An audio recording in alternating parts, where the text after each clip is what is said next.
tenemos el placer de tener junto a nosotros a Santiago García, periodista, crítico de cine y ultramaratonista.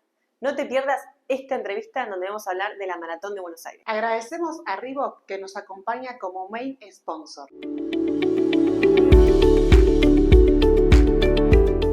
Bueno, Santi, un placer, la verdad un honor para nosotros que vos estés acá, que te hayas hecho el tiempo. De hecho, te habíamos dado la propuesta, y esto está bueno que la gente sepa, de hacerlo online.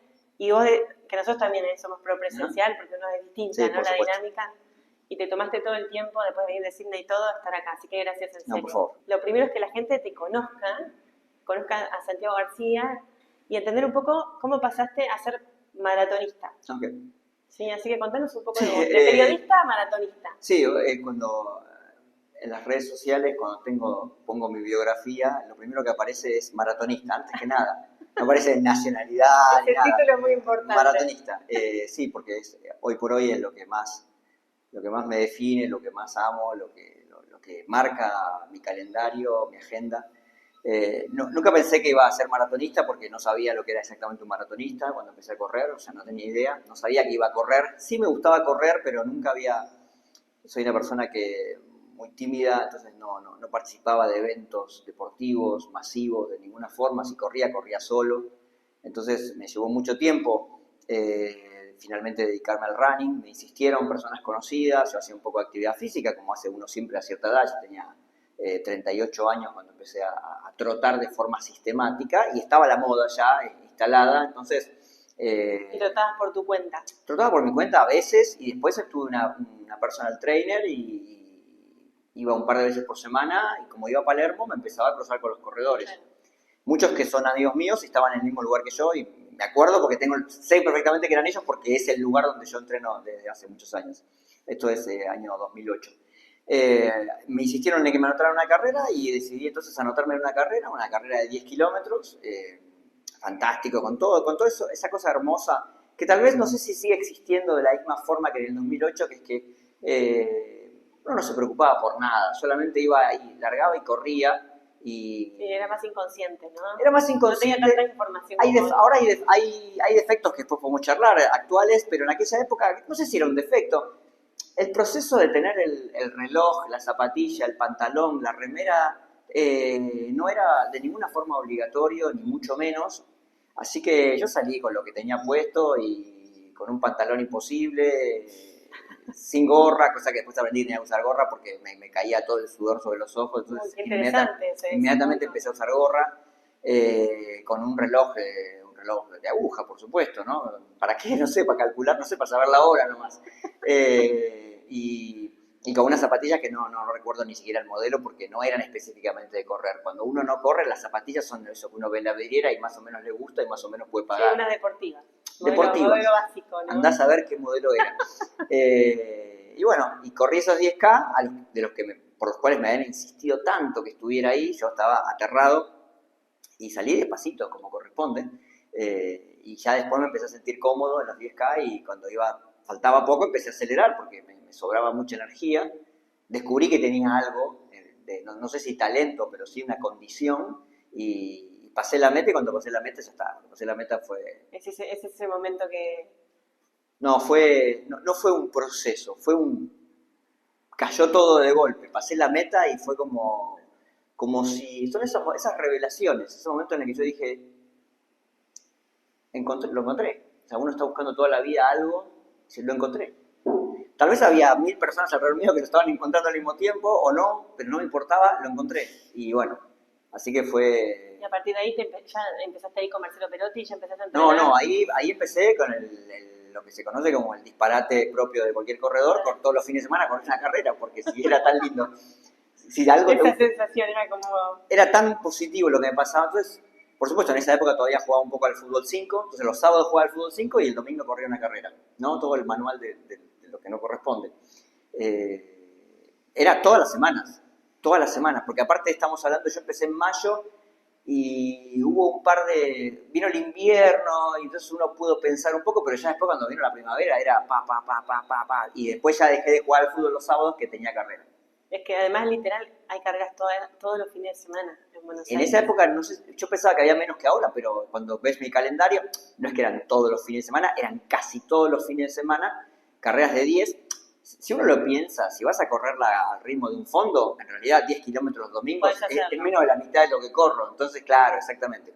Pero yo en aquella época no tenía ningún concepto ni siquiera de fondo, era ponerme la meta y pasar de la marca que había hecho en mayo, abril, no mayo, a llegar a diciembre haciendo marcas mejores, ¿no? Pero bueno, en ese proceso me divertí, aprendí, dejé de jugar al fútbol. Primero los domingos de carrera, el sábado anterior no jugaba. Después empecé a alargar ese proceso y ya 2 sábados antes no jugaba y después dejé de jugar al fútbol a fin de año. Y en ese proceso hice los 2 grandes disparates de mi vida, que fueron, bueno, muchos grandes disparates, pero que fue que me anoté el maratón de Buenos Aires. O sea, en 5 meses, desde que corrí mi primera carrera hasta que corrí el maratón de Buenos Aires, pasaron Te 5 pusiste un meses. objetivo grande ahí. Como si una maratón fuera tan fácil. La pregunta era, claro, hasta, como diciendo, yo voy hasta donde llegue. Y bueno, el maratón es muy gracioso porque cuando uno se enfrenta a lo que hoy sabe que es lo más importante de su vida y pensar el desastre que hice en ese primer maratón, uno dice, ¿cómo fue que te convirtió en lo más importante si casi la quedás en el primer maratón? No tenía entrenador, obviamente, no tenía plan nutricional, no tenía nada. O sea, no había cambiado nada mía. Ya nos vamos a meter ahí. Uy, Ya tengo un nos par de vamos a notas meter ahí. divertidas. Porque aparte uno es autodidacta mal en aquella época. Yo creo que los running teams están menos instalados que ahora. No tenía los fondos, no tenía las herramientas, no tenía un plan, no tenía nada. A mí, yo siempre lo recuerdo con mucho cariño porque todo lo que yo pude aprender al hacer todo tan mal, yo por suerte lo terminé convirtiendo en mis libros. Claro, en mi primer libro se basa en gran parte en ese proceso de aprendizaje. Así que hice el fondo más largo que hice fue de 23 kilómetros. Lo hice en Plaza Devoto, como no tenía un Garmin. Sí, esa historia la sé, No, que había medido la plaza y sabía cuántas vueltas tenías que dar. Exacto. No. Qué increíble lo que era antes. Le di 32 vueltas a la plaza. Iba en una dirección y otra, ¿no? Entonces, bueno, ahí entrenabas cabeza, ¿no? Que a maratón también es útil.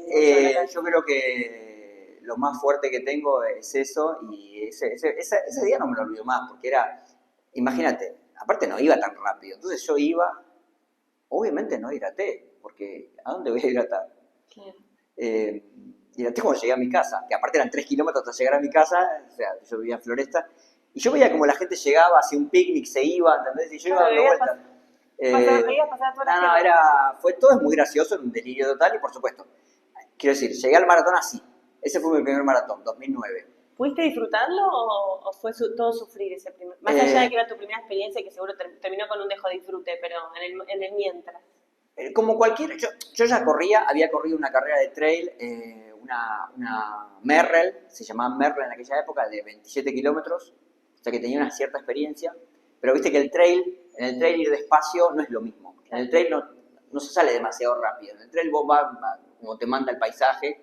Tengo fotos también pertrechado como si fuera la guerra, tenía la cantidad de... Ahí tenía toda la hidratación que no tenía el maratón de Buenos Aires. Tenía la mochila con el camelback, las botellitas, calza larga, usé 3 carreras en toda mi vida, creo, para correr aparte en Pinamar con calza larga, o sea, hacía un poco de frío, pero bueno, Entonces yo llegué con cierto conocimiento del running y cierto rodaje, con lo cual no tuve ningún problema en hacer las cosas mal durante 21 kilómetros sin pagar las consecuencias. Okay. Entonces, si lo pude disfrutar, sí, lo pude disfrutar mucho. Fue muy emocionante. A medida que se acercaba el maratón me iba comiendo la cabeza, se me iba metiendo en los pensamientos, en las venas, y cuando fue la carrera fue muy emocionante, fue llorar, fue emocionarme. Cuando llegamos, en esa época el maratón llegaba hasta el Riachuelo. Yo llegué hasta el Riachuelo y me acordé de ir con mi papá de turista a cruzar el Riachuelo en bote y recuerdos que no pensé que iban a dispararse, y se dispararon y me lloraba todo. El maratón te transmite eso, te lo transmite con mucha facilidad, incluso antes de llegar al momento más importante. Después, por supuesto, con todo haciendo mal y saliendo rápido, ¿sí? Ya después, a medida que me acercaba al muro, obviamente ni siquiera fue el muro, o sea, simplemente fue, no había más nada. O sea, Claro, sí. creo que cuando llegué al muro, el muro me miró como diciendo, ¿qué haces acá? O sea, No trajiste nada, no comiste no nada. trajiste nada. Me acuerdo que te regalaban un gel, yo no sabía lo que era un gel, digo, dámelo.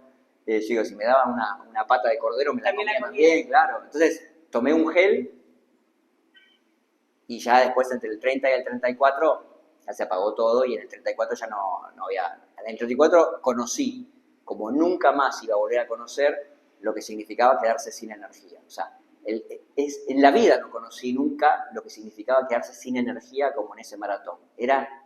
Se apagaban todas las luces del tablero y no había más energía.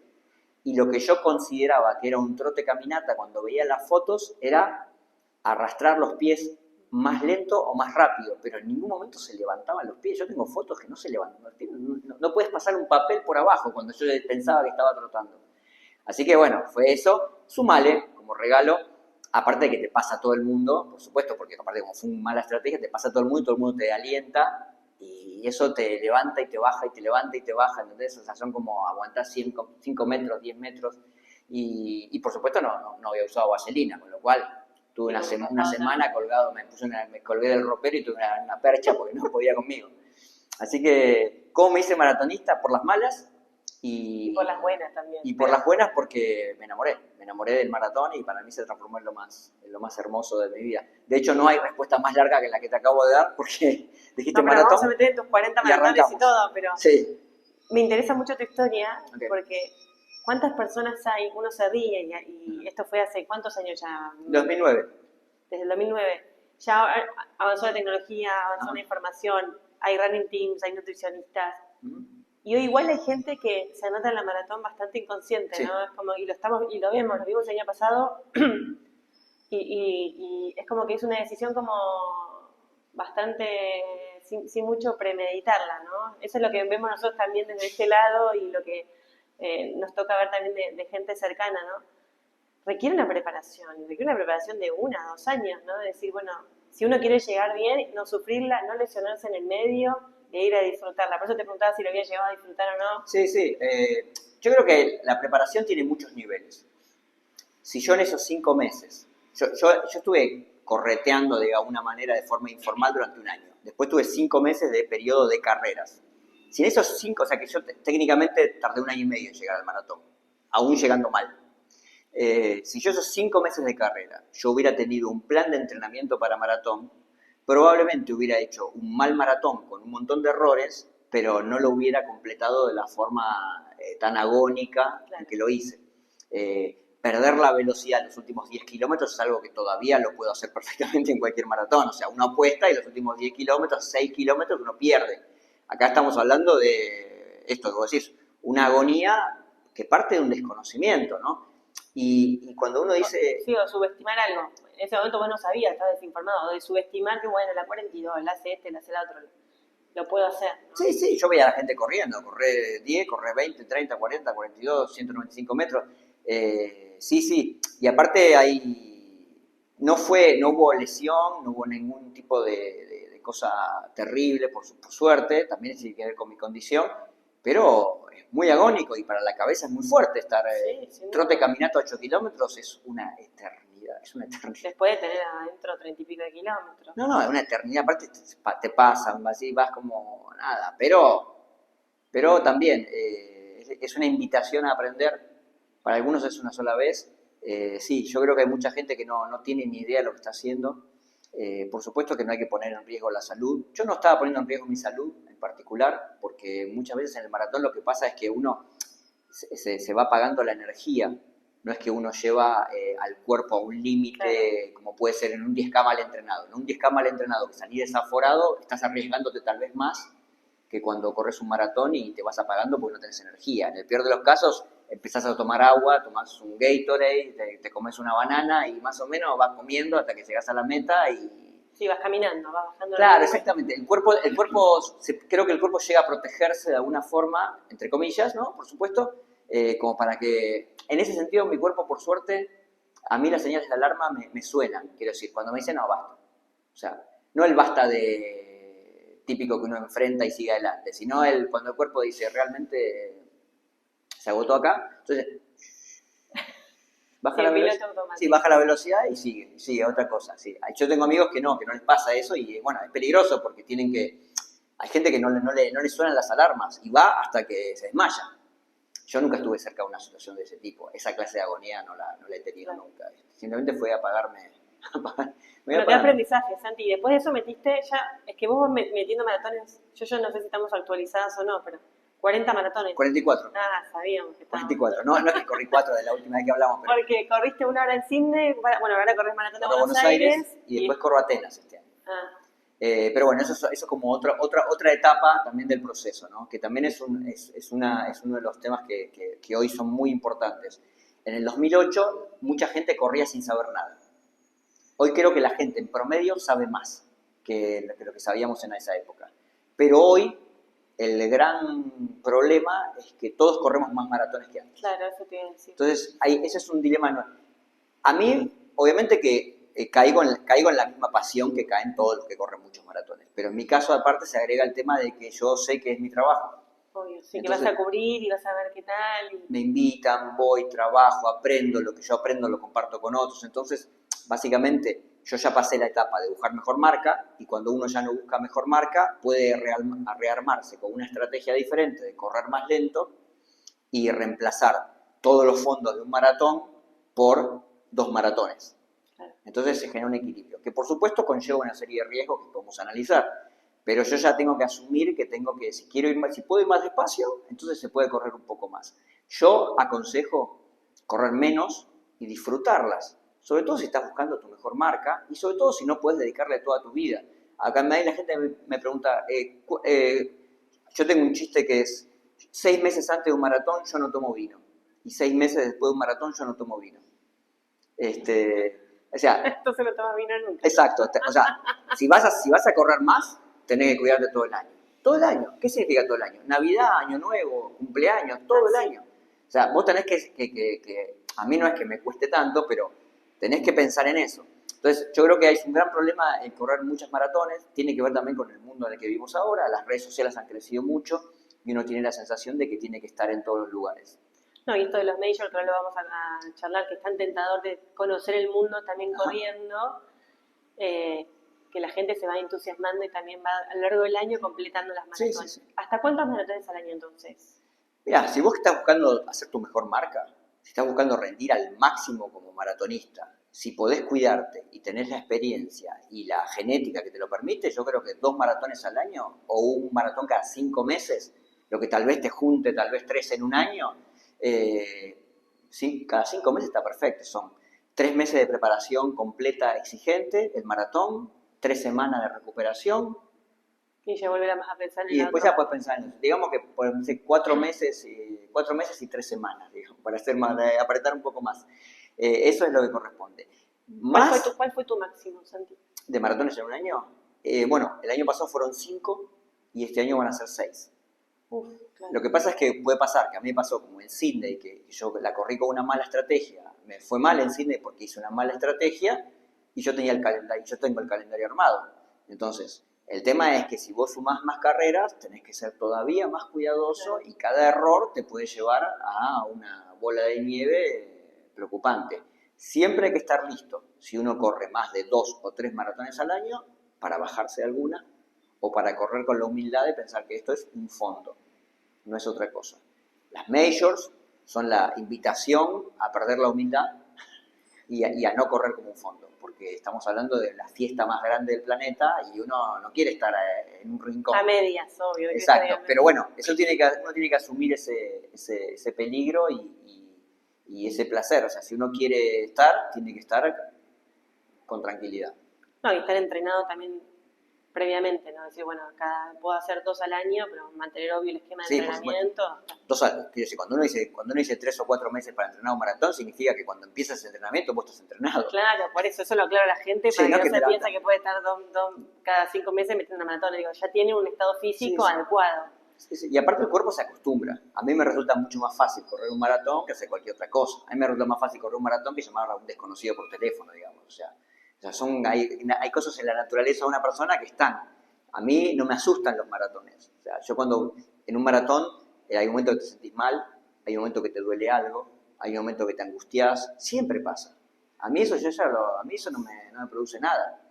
Cuando yo estoy en un maratón y de repente me duele, qué sé yo, me duele, no sé, te puede doler una costilla, te puede doler el cuello, una oreja, te puede doler, qué sé yo, cualquier cosa. Y en el kilómetro siguiente ya no te duele más. Entonces, aprender a reconocer lo que puede ser algo importante de lo que es el anecdotario típico del maratón. Cuando vas a buscar mejor marca, dolor vas a sentir. Eso, el otro día estábamos hablando, alguien me decía, bueno, quiero correr el maratón, pero quiero que sea sin dolor, no sé qué, sin sufrir. Digo, maratón sin sufrir, o sea, no, te equivocaste de carrera. O sea, maratón es con sufriendo. Ahora, siempre es sufrimiento efímero, que dura lo que dura la carrera, o sea, no un sufrimiento que te lesiona, que te lastima, que te deja fuera de competencia. Pero se sufre porque vos usás todo lo que tenés. El chiste está en distribuir la energía para que al pasar la meta ya no te quede más energía. Sí, tal cual, es darlo todo, es darlo todo. Es darlo todo. Yo siempre digo, cuando termino el maratón, son 30 segundos en los que estoy en una especie de nebulosa diciendo, Lo di todo. lo di todo, y estás como diciendo, son 30 segundos que, pero primero que pensás es, voy a volar por el aire, y después ya en el segundo 31 ya ves otra vez los colores y decís, bueno, ya estoy, no sé qué. Claro, porque frenaste, caminás. Claro. Qué bueno que es que te hagan caminar cuando terminas un maratón, qué bueno que te hagan caminar 10 cuadras cuando... Ahora en Buenos Aires, viste que te hacen caminar mucho Está toda más. la pasarela mucho más grande. Es por una cuestión de distribución de gente, pero más allá de la distribución de gente, de poder útil. caminar, sí, es muy útil. Es útil para volver a la calma un poco Sí, más. sí. Porque si Más vos... obligado. Sí, pues si parás y te quedás ahí, a mí me ha pasado que carreras en las que no tenés ese sistema, yo he corrido varias veces en Utah, que me encanta correr ahí en el estado de Utah, y hay una carrera que se llama Utah Valley Marathon, y claro, termina, y es una carrera chiquita, entonces termina y te vas ahí. Todas las veces termino tirado en el pasto, mareado, porque ya está, claro, no pude bajar tengo aparte me hago sacar fotos, y me hago sacar blanco, como una hoja de papel, tirado así, con la medalla en la mano. Es re interesante hablar con vos, Santi. Tengo dos preguntas más porque después le tengo que pasar la palabra a Juli. Okay. La primera es, completaste los majors 2 veces. 2 veces. ¿Cuál fue la maratón de los majors que más te gustó? O la que más disfrutás también, ¿no? De todas las maratones que has hecho, ¿cuál decís, esta es mi maratón? Claro, no por lo tiempo, Si la pregunta es, ¿esta es mi maratón? Boston.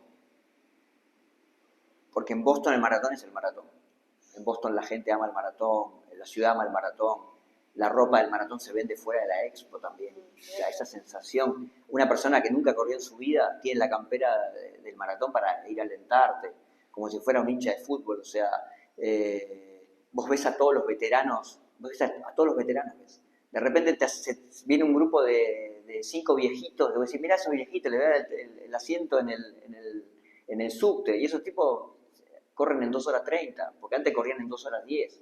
O sea, los más grandes maratonistas del mundo, los norteamericanos, los retirados están todos ahí. Está lleno de veteranos, de gente que corrió toda su vida, o de aficionados que corrieron toda su vida. La ciudad se vuelve flaquita y fibrosa cuando faltan 2 días, es una cosa de... Todo el mundo es maratonista, y eso es... Hermoso. Y a mí me emociona mucho Boston por eso, por la mística que tiene. La corrí 4 veces, y mi plan es correrla un año sí, un año no, para siempre. Pero bueno, también está Chicago, que es una carrera muy veloz y por eso la amo. Está Londres, que es Londres. Tal vez la que no tengo un cariño muy especial, pero también amo, es Berlín. Berlín no significa mucho para mí, pero también es una carrera extraordinaria. Y los paisajes son increíbles y la llegada es apoteótica. Pero Boston es... O sea, yo creo que tengo 3 maratones que son como mi familia de maratón. Una es Boston, otra es Buenos Aires y otra es esta de Utah Valley. Utah Valley la corrí 3 veces, es insólito que un argentino corra una carrera de pueblo, de ciudad chiquita en Utah. Y bueno, Buenos Aires por supuesto también lo mismo. Mi idea es correrla un año sí, un año no, como Boston, para siempre. O sea, es mi ciudad, es la gente, es el reconocimiento de la gente, todo el mundo saludándote. Yo estuve 9 años sin correr Buenos Aires. Cuando estaba buscando marca, iba por todo el mundo buscando carreras rápidas. Y volví en el 2023, y cuando volví en el 2023 dije, ¿por qué tardé tanto en volver a Buenos Aires? Ahora que le dicen la Berlín de Sudamérica. Sí, vamos a ver. Pero la cantidad de gente que me saludaba, y esto puede sonar egocéntrico, pero para mí es todo. la cantidad de gente que en cualquier lugar del mundo viene y me dice, yo estoy acá por vos. Yo empecé a correr maratones por vos. Y para mí eso es, quiero decir, si vos decís cuál es mi legado en la vida, más allá de cualquier otro tema, es ese. Es contagiar, ¿no? Eso. Y aparte me pasa en todo el mundo. Me pasó en la largada de Chicago, de Nueva York. Después hay gente delirante, ¿no? Estuve en Sydney, terminé la carrera, fui a alentar y la gente me saludaba a mí. En el kilómetro 41 me saludaban a mí. Yo digo, terminen la carrera, por favor. Y una señora me paró para pedir una selfie conmigo. Yo estaba en la carrera. Yo quería felicitarla y agradecerle y al mismo tiempo diciendo, por favor, te falta 1 kilómetro, termina la carrera. No te des el lujo de girar y levantar el brazo, faltando 1 kilómetro. Toda esa energía la necesitas para llegar a la meta. Qué lindas experiencias, la verdad. ¿No? Yo siento que ese es mi mundo, siento que el maratón es mi casa y siento que somos una comunidad de maratonistas muy grande y cada año que pasa siento que los conozco más, a pesar de que somos cientos de miles, pero siento que estoy en mi mundo. Bueno, muchas gracias, Santi. Le voy a pasar la palabra por a favor. Juli.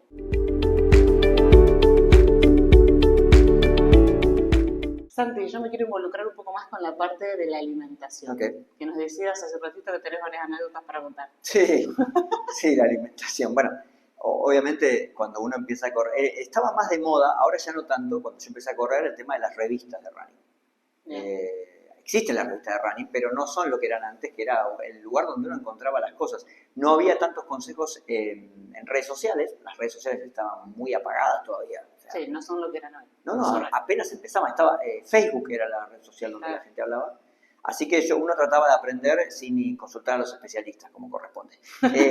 Entrenar sin entrenador, tener un plan nutricional sin nutricionista, etcétera, etcétera. Ir al médico sin automedicarse, todas las cosas que no hay que hacer. Entonces, claro, uno va ensayando, uno escucha, ¿no? Diciendo, hay que comer pasta, entonces comer. Después uno va ajustando, pero al principio es un poco intuitivo. Hay cosas que son generales y que pueden aplicarse, pero después uno aprende que... Quiero decir, si hay 1 millón de personas a las que un alimento les hace bien, pero vos tenés una condición particular en que es lo peor que puedes comer, no importa la estadística, importa que vos no puedes correr con esa alimentación. Entonces, a mí no me importa si a la mayoría les sirve comer un plato de pasta, si a mí por algún motivo no me llegas a... A mí me sirve, pero quiero decir, si vos sos la excepción a la regla, alcanza y sobra, porque vos, como corredor, no sos la excepción, sos toda tu vida. Entonces, esas cosas no tenía idea. En un ejemplo menos exagerado, compraba la revista, entonces un día veo, ¿qué comer antes de una carrera? Nuestra atleta, no sé, no me acuerdo el nombre, una española, revista española, una atleta española. De elite, atleta española de elite, de trail creo que era, edad 25 años. Yo, edad 39 años, calle, no era de elite, ni yo soy, ni nunca lo fui. Digo, bueno, voy a ver qué es lo que come en un día. Entonces comí lo que ella come en un día antes de la carrera. Claro, esa es la... Ella comía, primero y aparte era española. Quiero decir, lo mismo. o sea, creo que ese sábado fue el sábado que más comí en toda mi vida. O sea, tenía un desgaste completamente claro, me fui al supermercado y me compré un atún. No una latita de atún, un atún me compré. Y me comí el atún, los fideos, y al otro día no me podía, estaba la línea largada y no me podía mover, no podía, disfruté porque comí como un español, pero... la digestión no estaba hecha, no estaba acostumbrada a ese tipo de alimentos. Aparte, nunca, fue la única vez en mi vida que comí esa cantidad de atún. Pero bueno, ese fue por las malas, como siempre, fue el ejemplo de la dieta de uno no se aplica a la de otro, y de hecho, la dieta de uno mismo no es siempre la misma también. Así que esas cosas son graciosas. También uno va haciendo ensayo-error. Yo soy un fanático de los ñoquis, entonces muchas veces me he encontrado comiendo ñoquis en los días previos y poniendo a todo mi running team a buscar ñoquis por las diferentes ciudades del mundo. Yo he comido ñoquis antes del maratón de Tokio, de Berlín, en todas las carreras. Eso es pasta. Con el tiempo he aprendido a que en algunas ciudades la pasta con salsa no es el fin del mundo. En promedio trato de no comer con salsa, sobre todo las 24 horas antes, porque la salsa es entrar en otro mundo, un mundo extra, donde puede ocurrir un error innecesario. Era lo simple, aceite y queso. Exacto. Y cuando corrí el maratón de San Juan este año, teníamos todas las comidas en el hotel. Entonces todos los días era espagueti sin salsa. 4 veces espagueti sin salsa. Y en un momento estaba con mi hermano, la esposa de mi hermano y mi mujer, y estábamos los 4, y en un momento dije, qué rico están estas pastas. Y mi mujer me mira como diciendo, ¿Estás hablando en serio? estamos comiendo pasta blanca hace 4 días. O sea, estamos comiendo lo mismo todos los días. Bueno, y ahí me di cuenta que soy maratonista. O sea, para mí, hasta esa ceremonia, estaban ricos igual, ¿eh? A veces están feos y los como igual. Estaban ricos. Yo estaba en ese estado de felicidad, de éxtasis. Claro. Pero sí, también aprender poco a poco qué comer, cuándo comer, cómo aplicarlo en cada momento que tiene cada uno, cómo es su calendario, cómo es su jornada laboral, cómo cambias de trabajo y te afecta la nutrición.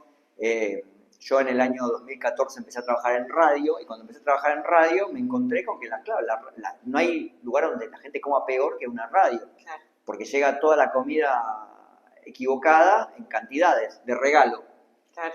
Entonces yo me hice famoso en la radio porque llevaba una viandita, llevaba un tupper, llevaba arroz, huevo, un poquito de atún, un par de vegetales, iba con mi viandita, todos me miraban. ¿Eras la burla del canal o no? ¿Quién se ríe ahora? Ahora no. No, vos te decías, aparte, viste que cuando vos cuidás la dieta, se produce una tensión a tu alrededor, Claro. que es entre admiración y enojo, porque vos estás delatando el no cuidado del otro. Tal cual. No es consciente, no es que la gente es mala, pero es como que te reclama. Y es muy común el típico, no, come un poco, ¿Qué te va a hacer? Entonces hay una presión ahí dando vueltas a la que uno puede ceder o no puede ceder. Como yo ya no busco marca en maratón, mi nivel de exigencia ha bajado tal vez en un 5% en ese aspecto, pero... Bueno, no tanto. No tanto. Pero trato de mantener eso, porque también yo tengo algunas ideas para mí no existe el concepto de permitido, ni ese tipo de... Para mí la palabra permitido me genera una sensación de que estoy haciendo algo equivocado, Claro. y que de repente me escabullo por un rincón y hago algo indebido, o sea, no, ningún permitido, o sea, como lo que tengo que comer y esto me sirve, esto no me sirve, esto que no me sirve en esta cantidad me produce placer, pero no me afecta el resto, perfecto. Pero la radio siempre fue eso, y la gente te pregunta, que eso es lo más común de todo. ¿Qué comes a la mañana? Te ven que te va bien en una carrera y dicen, ¿qué comes a la mañana? ¿No? Y no es el producto solo de ese día, es el producto que venís teniendo una conducta hace varios meses. Sí, por no decir que hubo alimentos que fui cambiando, porque aparte yo creo que ustedes lo deben saber, muchas veces los planes nutricionales van evolucionando y la información también en 16 años ha cambiado, y hay alimentos prohibidos que de repente, vieron que ahora las pastas son el mal, de repente la gente dice, solté las harinas, y las harinas son el mal, y yo digo, ¿pero en qué momento las harinas? Yo me parpadeas y las harinas son el mal. Entonces, nuevamente, consultar con la persona que corresponde. A mí todo el tiempo me preguntan qué como, me preguntan qué comer, y yo siempre contesto lo mismo, tenés que ir con un nutricionista, porque el nutricionista Te vas a ver guiar a vos, que es lo mismo que el entrenamiento o el médico. Cuando vos decís, me pasás un plan de entrenamiento, si vos te metes en internet y agarrás un plan de entrenamiento de maratón, vas a encontrar con cosas que te sirven, puede ser que no te sirvan, puede ser que te sirvan mucho porque justo encajás vos con ese plan, pero al final, cuando aparezca una duda o una contradicción, vas a estar a ciegas. Y ahí ya no te ayuda nadie, porque te equivocaste, y no sabes ni siquiera dónde te equivocaste. Así que, qué sé yo, la nutrición es parte de esto, la gente quiere encontrar soluciones mágicas, como con el entrenamiento, como con todo. Y para mí no hay una solución mágica. Yo creo que la disciplina, yo no lo sufro tampoco. La gente dice, sí, yo corro para comer, dicen algunas profesiones, ni siquiera lo entiendo eso. O sea, cuando miren, no, yo corro para vivir, como dice mi libro, pero, o sea, no es que yo estoy corriendo. Cuando la gente dice, bueno, corrí un maratón, ahora sí, llego a mi casa y me como una hamburguesa con papas fritas y panceta. Yo siempre les digo, ¿por qué no esperas 48 horas para comer algo que el cuerpo va a recibir muy mal, porque aparte terminaste un maratón? El día del maratón, comé liviano, tomate un helado, como hizo Sifan Hassan en Sydney.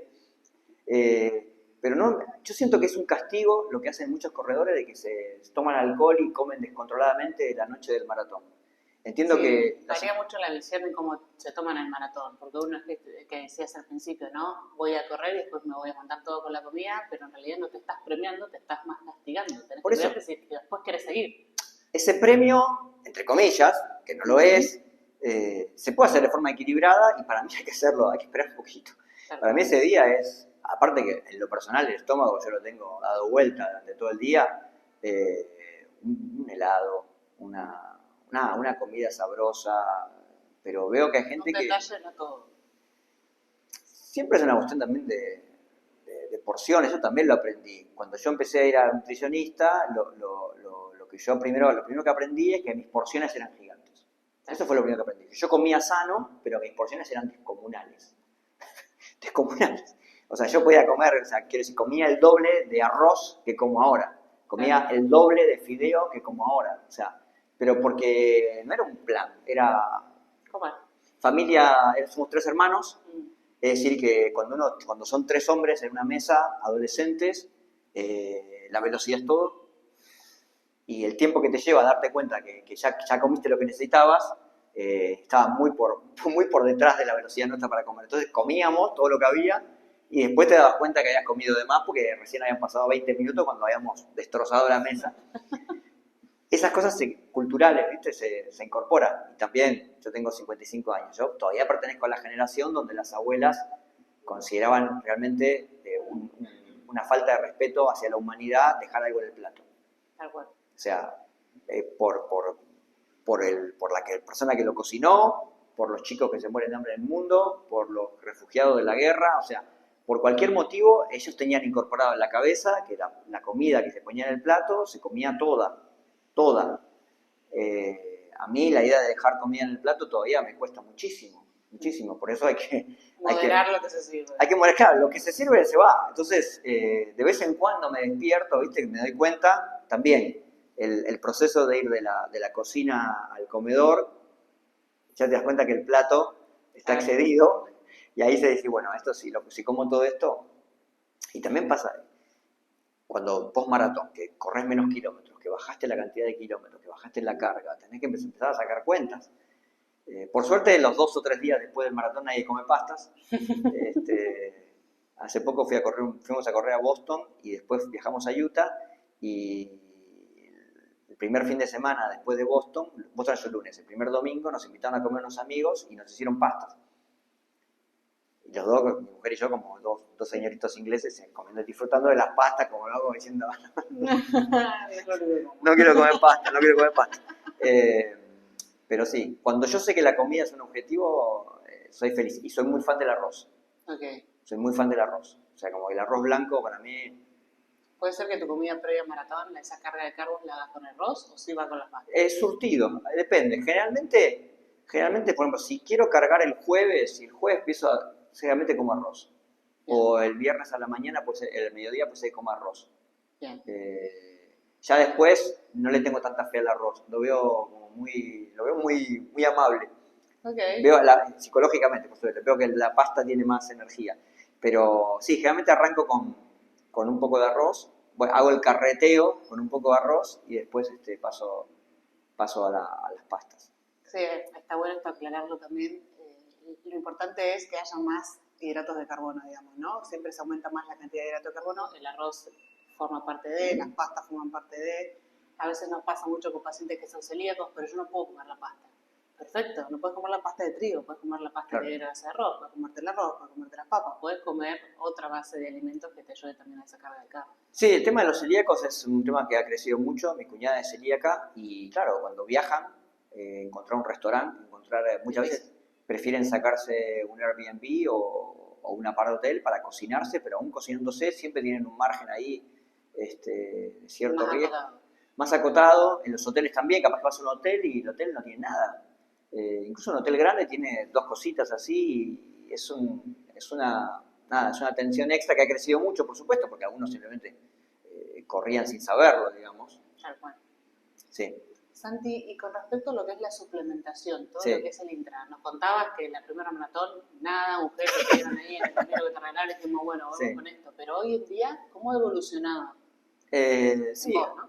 Obviamente yo al principio no sabía que existían los geles, y después he ido probando con diferentes marcas.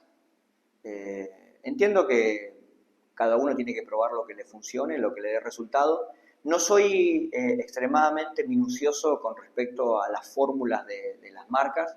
Simplemente si tiene lo que necesito y a mí me funciona en el estómago y me dan resultado y al consultar con un nutricionista me dicen que está todo bien, voy para adelante. Yo uso WU y actualmente para el maratón. Lo que más que he cambiado ha sido para la media. En la media uso 2 geles. No sé si porque me volví más lento o porque me volví... o porque, pero uso un gel en el 10 y uno en el 15. Muchos docenes. Al principio usaba solo uno en el 14, después me di cuenta que no había puesto hidratación en el 14, entonces tenía que ser... ¿Cómo bajo el gel? Tenía el 15 y yo dije, ya está, pero el 15 ya estoy jugado. El maratón, 5. 5 geles. 5. Siempre fuiste con geles. Siempre fui con... tuve una época loca en la que a los geles le agregaba pasas de uva que llevaba en el cinturón. Nunca supe si era un placebo y me divertía y lo usaba. En una época comía las bananas que me daban el recorrido y después las excluí por completo, no quise ver más nada.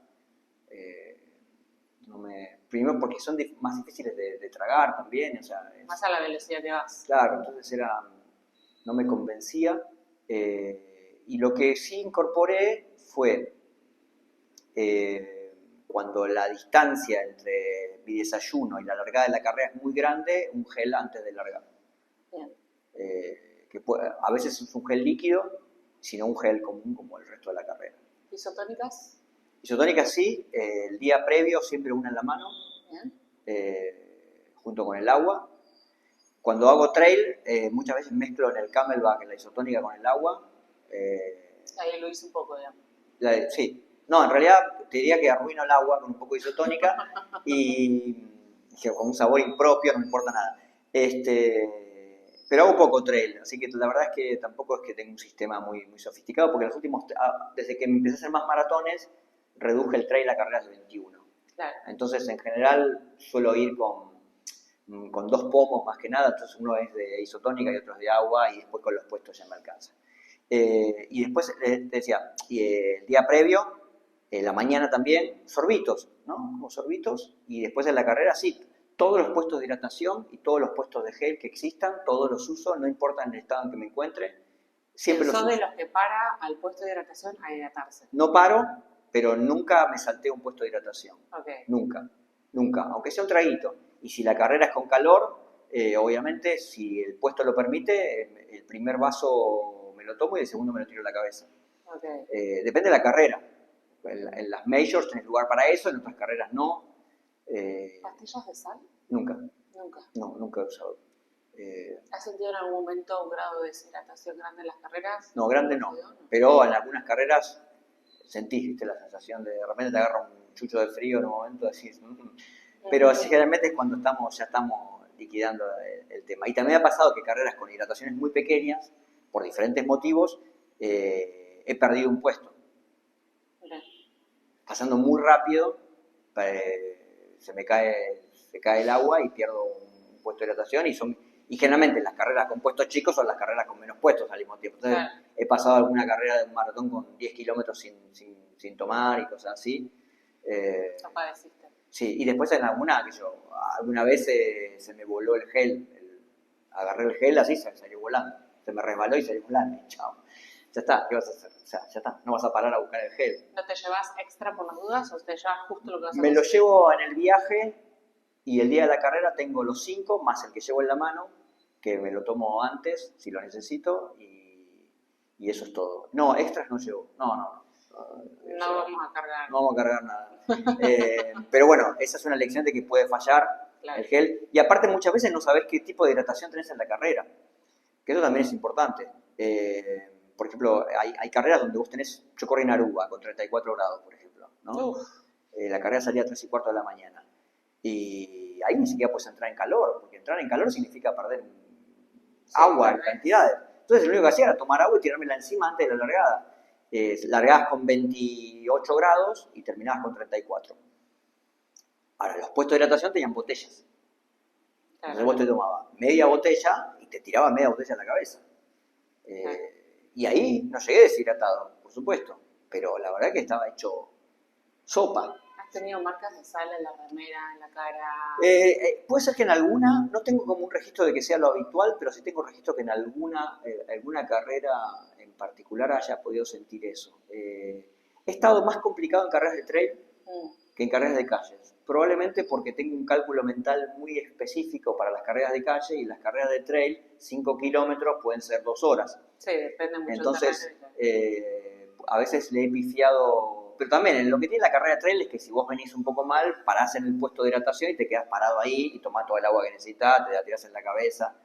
Pero a veces se hace, me ha pasado una carrera donde el puesto de hidratación no lo habían armado y corrí, no sé, una carrera de 15 kilómetros sin hidratación, pensando que había hidratación en un lugar y no había, y llegabas al límite. Que también eso pasa con el trail, ¿no? Mucho. El trail a veces conlleva un riesgo. Mi consejo es, si no sos un atleta profesional que conoce perfectamente el paño, lleva hidratación, toda la hidratación que necesites. Y cuando faltan 2 kilómetros, tirala si querés, o sea, agarrá los pomos y tiralos, pero sí, llévala porque... Sí, eso es lo que yo aprendí también. No soy experto hice 5 cruces de los Andes, hice ultramaratón también, pero ya estoy un poco retirado de esa experiencia de comer sopa y esas cosas. Es otro modo. Tomar una Coca-Cola de 600, una Coca-Cola. Yo creo que en los últimos 15 años tomé una sola Coca-Cola y fue en una carrera de 80 kilómetros de montaña. Kilómetro 65, 70, me dieron una Coca-Cola. La abrí, me la tiré toda, la comí. Fue, pero entera, fue de un solo trago, pero bueno. Hablando de coca y cafeína, ¿pastilla de cafeína has tomado? No, pero los geles que uso tienen cafeína, son los de Roctano, ¿sí? De GU, y tienen cafeína. Tomo café en general, el día de la carrera suelo tomar café, no en cantidades, pero casi todos los lugares del mundo no tienen mate, así que tomar café con leche a la mañana. Café con leche que es un cortado en realidad, no es que tomo leche. Y siempre pan con queso. Ese es el desayuno del maratón. Pan con queso crema, pan con queso Filadelfia, pan con mermelada. Las 3 opciones. Bagel, ¿no? Muchas veces los hoteles te ofrecen un desayuno que no es el correcto, entonces yo el día anterior en todas las carreras del mundo voy al supermercado, compro un bagel y un queso crema o parecido, o una mermelada. Y desayuno eso, en todos los lugares del mundo. En todos los lugares del mundo los hoteles tienen cafetera. Bien. Pero es un café. Es un cafecito. No sé, a la gran diferencia. Cafecito chiquitito, sí, por eso, pero sí, mate no llevo en los viajes, pero el resto del tiempo tomo mate. En Argentina tomo mate el día del maratón, todos los días de mi vida tomo mate a la mañana. Ese es el desayuno. Bien. Santi, 2 preguntas más Sí. y ya te dejo. Sí. ¿Quién ha sido tu apoyo durante todo este tiempo en las carreras? ¿En qué aspecto? ¿Quién te ha acompañado? ¿Quién fue tu soporte? Bueno, te acompaña, digamos. Sí. Bueno, cuando hay un montón de gente, por supuesto, que uno lo acompaña. Siempre tuve amigos en las carreras. Yo nunca corrí un maratón acompañado. Nunca corrí el acto de correr, de largar y de llegar acompañado. Nunca. Me encontré con gente durante la carrera, pero nunca dice, che, ¿me acompañás en el maratón? Jamás lo pedí y jamás lo hice. Nunca tuviste una libre, digamos. En carreras de 10 he usado, pero en 42 me parece, no es lo mío. Amo demasiado el maratón para tener que condicionar a una persona a que viva en esa pesadilla mía de locura y pasión. Pero obviamente nunca me sentí solo corriendo y bueno, por supuesto, mi entrenador es una persona que me acompaña desde mi maratón número 2. El peor tiempo que hice en un maratón lo hice en el maratón sin él. Y a partir de ahí todos los maratones fueron con su guía. Cuando me alejo de lo que me dice él me va mal, cuando me acerco a lo que me dice él me va bien. Es como muy fácil, es el toma 2, pero siempre ha estado en el apoyo. El running team, por supuesto, la gente del running team es increíble. Aparte se van alternando, porque estamos todos por el mundo dando vueltas, ¿no? Qué sé yo, a veces me ha pasado estar, no sé, una vez Sofi Cantilo corrió una carrera de 330 kilómetros y yo corría la media de Montevideo. Claro, ella empezó a correr, yo estaba en Buenos Aires, me tomé el buquebús, me fui a correr la carrera, corrí la carrera y yo la seguía por el teléfono y ella seguía corriendo. Entonces a veces las personas no están tal vez en el segundo antes de tu largada, ni vos podés estar, pero siempre es como que van tomando la posta de los que te apoyan y te bancan. Por supuesto, obviamente que mi mujer es maratonista también y ella está bancando la locura sin ningún problema. Mis 2 hermanos se volvieron maratonistas gracias a mí. La mujer de uno de ellos también es maratonista. La mujer del otro todavía no es maratonista, pero ya es medio maratonista. A punto de, claro. Entonces, todo eso sumado es la familia runner que está siempre. Y también lo que me ha sido importante es la gente que no me conoce y que te tira siempre la mejor onda y que te acompaña y que te felicita y que te saluda. Y esto es decir, cuando yo estoy largado en una carrera y alguien me pasa todo el tiempo, se da vuelta y me dice, yo estoy acá por vos, esa es la palabra de aliento que yo necesitaba, ¿no? Diciendo, esto es lo que necesitaba. Porque a veces uno pierde la perspectiva. Uno corre muchos maratones, busca mejor marca, en un momento ya no la puede conseguir porque está en otra situación. También uno trabaja de esto, escribe libros, está en redes, tiene responsabilidades, trabaja con marcas y a veces uno también se empieza a agobiar y a sentir una presión que el aficionado no siente. Pero cuando alguien viene y te dice eso, yo inmediatamente lo primero que cierro los ojos un segundo y pienso, esta persona le pasó lo mismo que me pasó a mí en el 2009 por mi culpa. Y yo digo, bueno, ya está. O sea, esa es la perspectiva. Entonces yo, ¿con quién corro? ¿Quién me apoya? Esa gente. La gente que forma esa comunidad infinita. Hay corredores en el mundo que empezaron a correr por mí y no saben quién soy. Ni me conocieron, ni me van a conocer, ni saben mi nombre, ni saben de qué país soy. Porque es como una cadena en que nos vamos motivando y enganchando y en este momento hay alguien que está empezando a correr porque alguien que motivó al que motivó al que motivó. Yo estoy motivado por vos. Así que el acto de correr el maratón lo hago solo. Ahora en Buenos Aires voy a correr con un grupo igual, voy a romper esa tradición, al menos al comienzo, pero nunca me siento solo, nunca me siento solo. Realmente me siento acompañado por mucha gente. E incluso me he sentido, y esto me resulta también inusual, pero me he sentido acompañado por Dios en alguna carrera, en algún momento muy difícil, que mirás alrededor y decís esto es demasiado grande como para que sea simplemente el acto de un organizador de carreras que puso chip y midió el circuito. Me pasa mucho en Utah cuando voy, ¿no? Donde de repente el maratón, que te enseña mucha humildad, de repente te tira contra un paisaje descomunal y un momento de belleza que te hace sentir humilde. Y lo que siempre digo, que para mí es lo más importante, agradecido. Yo siempre les digo a todos que cuando estén en una línea largada, en la línea de llegada es fácil. Cuando estén en la línea largada, se sientan agradecidos de poder estar ahí. Santi, ¿un consejo que le quieras dejar a los que corren este fin de semana la Maratón de Buenos Aires? Si es tu primer maratón, te envidio. Te vas a encontrar con un mundo increíble. Ojalá te enamores. Si no es lo tuyo, no pasa nada. Puedes volver para atrás, puedes ir al 21. El 21 puede ser más difícil que el maratón si sabes correrlo. Disfruten de ese momento, nuevamente, sentirse agradecidos por estar ahí, valorar lo que se tiene, tener sentido común, la carrera es tuya, no es de nadie más, salvo que esté viendo, o sea, un keniata o un atleta de élite argentino, vos no estás ahí para ganar la carrera, estás ahí para vivir una experiencia increíble, podés competir con tus amigos y podés competir con el que está al lado si querés, pero por encima de cualquier otra cosa vos estás concentrado en tu propio trayecto, en tu propia vida.